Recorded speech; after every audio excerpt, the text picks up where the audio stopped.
Assalamualaikum warahmatullahi wabarakatuh. Selamat berjumpa kembali teman-teman para pencinta budidaya ikan nila di channel Riwut Purdianto, channel yang selalu setia dalam membagi informasi dan pengalaman berkaitan dengan budidaya ikan nila. Pada video kali ini saya akan membahas tentang faktor yang mempengaruhi pertumbuhan ikan nila di kolam beton dan terpal.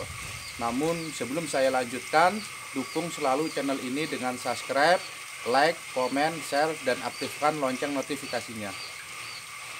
Teman-teman para pecinta budidaya ikan nila dimanapun teman-teman berada saat ini, budidaya ikan nila merupakan suatu usaha yang sangat menjanjikan apabila kita lakukan secara benar dan maksimal. Setiap budidaya pastinya mempunyai target masa panen yang berbeda-beda. Ada yang mengatakan ikan nila itu dapat dipanen selama 4 bulan. Ada pula yang mengatakan ikan nila itu dapat dipanen selama 5, 6, dan 7 bulan. Mengapa ada perbedaan masa panen antara satu pembudidaya dengan pembudidaya yang lainnya? Hal ini tentunya sangat menarik ketika kita kaji dan kita bahas lebih dalam lagi. Ikan nila yang dipelihara tentunya mempunyai beberapa sifat dan perlakuan dari pembudidaya yang sehingga jadwal panennya akan berbeda-beda. Nah, faktor yang mempengaruhi pertumbuhan ikan nila yang menyebabkan masa panen yang berbeda, itu yang pertama adalah faktor genetik dari ikan nila yang kita pelihara. Kalau genetik ikan nila yang kita pelihara merupakan genetik ikan nila yang memang laju pertumbuhannya sangat cepat, maka insya Allah ikan nila yang kita pelihara itu akan cepat pertumbuhannya. Namun sebaliknya, apabila ikan nila yang kita pelihara termasuk ikan nila yang gen pertumbuhannya lambat, maka apapun yang kita lakukan selama proses pemeliharaan maka akan lambat pula pertumbuhannya. Faktor yang kedua adalah faktor kualitas oksigen yang ada di dalam air kolam. Kadar oksigen ini sangat diperlukan bagi ikan nila, sehingga dengan sangat diperlukan kandungan oksigen ini, banyak sekali para pembudidaya ikan nila yang menggunakan alat modern untuk membantu proses penyuplai oksigen seperti aerator, pompa air, ataupun kincir air. Nah, alat-alat ini digunakan untuk memperbanyak kandungan oksigen yang ada di dalam kolam, sehingga padat tebarnya juga akan semakin tinggi, teman-teman. Sebenarnya kita juga dapat memelihara ikan nila di kolam air tenang atau kolam tanpa menggunakan aerator dan pompa air, tapi untuk menjaga kualitas oksigen biar bagus, tetap bagus, maka pada tebarnya kita rendahkan ya menjadi 20 hingga 25 ekor per meter kubiknya. Nah, faktor ketiga yang mempengaruhi pertumbuhan ikan nila adalah faktor pemberian pakan, teman-teman. Kalau berbicara pakan, ini bisa kita lihat dari kandungan pakan dan banyaknya pakan yang kita berikan kepada ikan nila kita. Kapasitas pakan yang kita berikan untuk jumlah banyaknya itu dalam satu harinya ya, kita sebaiknya memberikan 3-5% dari berat tubuh ikan yang ada di kolam. Sedangkan kandungan pelet yang baik untuk pertumbuhan ikan nila itu mempunyai kandungan protein berkisaran 30% teman-teman. Nah, selain itu teknik pemberian pakan juga ini akan mempengaruhi laju pertumbuhan ikan nila.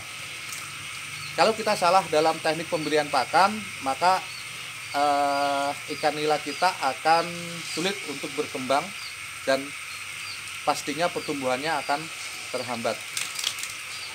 Sebaiknya kita memberikan pakan pada ikan nila itu ketika air yang ada di kolam itu sudah agak hangat kalau pada pagi hari teman-teman.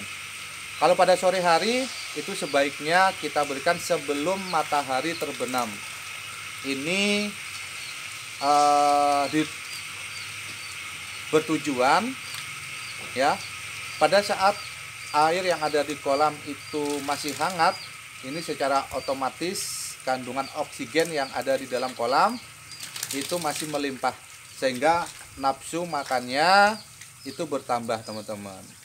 Nah, oke teman-teman, ini ikan nila yang saya pelihara di kolam air tenang teman-teman. Walaupun saya pelihara di kolam air tenang, pertumbuhannya tidak kalah dengan pertumbuhan ikan nila yang dipelihara di kolam yang lainnya. Mengapa hal ini bisa kita dapatkan ya, atau bisa saya dapatkan? Karena saya mencoba untuk menerapkan beberapa faktor yang saya sampaikan tadi. Jadi pada tebarnya itu 25 ekor per meter kubiknya. Oke, selain 3 faktor tersebut, ada satu faktor lagi yang sangat penting ketika kita ingin membudidaya ikan nila yang cepat pertumbuhannya, yaitu faktor air teman-teman. Faktor air ini sangat penting. Jangan sampai kita lalai dalam pengelolaan, pengecekan faktor air. Karena faktor air ini akan mempengaruhi keberadaan ikan nila yang kita pelihara. Usahakan air yang kita gunakan untuk menyuplai kolam itu berasal dari air yang memang benar-benar bersih dan tidak tercampur dengan zat yang beracun atau zat yang sangat membahayakan ikan nila kita. Dan untuk proses pergantian air ini sangat penting teman-teman ya, karena semakin hari itu kualitas air pasti akan semakin menurun, sehingga perlu kita melakukan pergantian air. Untuk pergantian air ini dapat kita lihat dari bentuk fisik air tersebut teman-teman.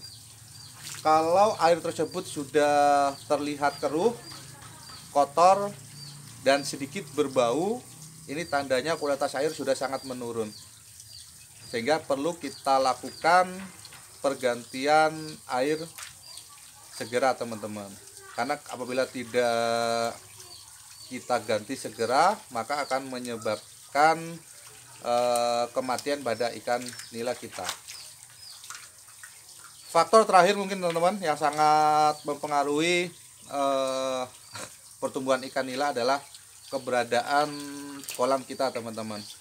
Yang pertama, keberadaannya ini berkaitan dengan di dalam atau di luar ruangan ya.